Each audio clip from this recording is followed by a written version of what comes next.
Welcome to Module 6, our final module in the history of chocolate. In this module, the readings and media assigned by your professor will examine the modern chocolate industry and consider its future. Today, chocolate is a globalized modern product consumed by millions around the world.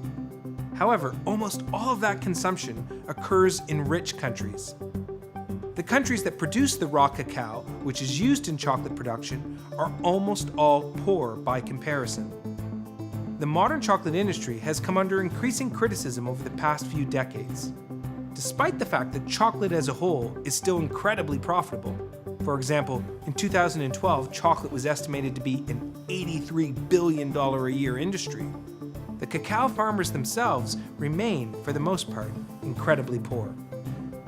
Today, most cacao production occurs in West Africa, and in particular, the Ivory Coast, which produces over 40% of the world's supply.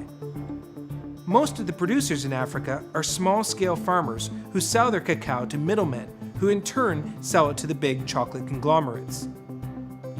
Numerous investigations and studies have accused the industry of turning a blind eye to the widespread use of child labor and even slavery. In 1998, UNICEF published a report that child slavery was very common in the chocolate industry, and over the past 10 years, many media outlets and NGOs have produced similar reports, documenting the trafficking of children from poorer countries such as Mali to work in the cacao farms of the Ivory Coast. Under threats of sanctions and boycotts, the major chocolate manufacturers have pledged to end the process over the next decade. The chocolate industry also faces problems in the future viability of chocolate production.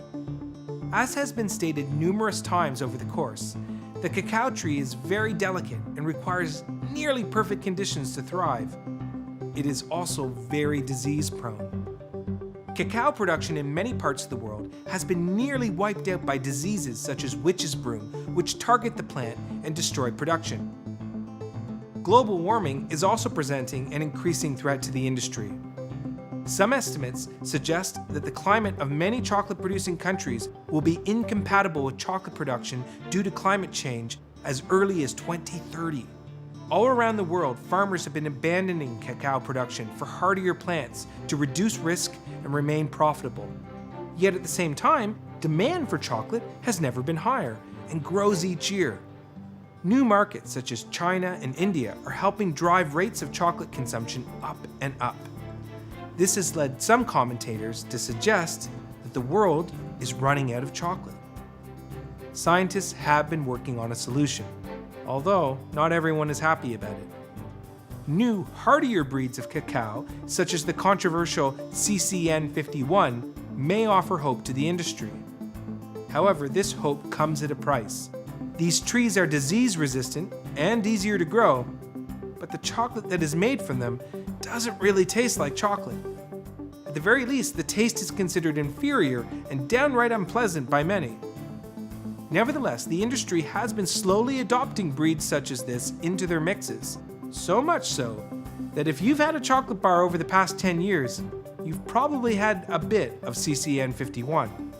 At the very least, if the dire predictions about the supply of cacao prove true, over the next few decades, we will likely see chocolate manufacturers respond by using more fillers in their product, sugar, flavorings, nuts, etc., as cacao becomes ever more scarce. Over time, the common chocolate bar may not be so common anymore. Instead, it may only be a rare and expensive treat, becoming once again the food of the elite.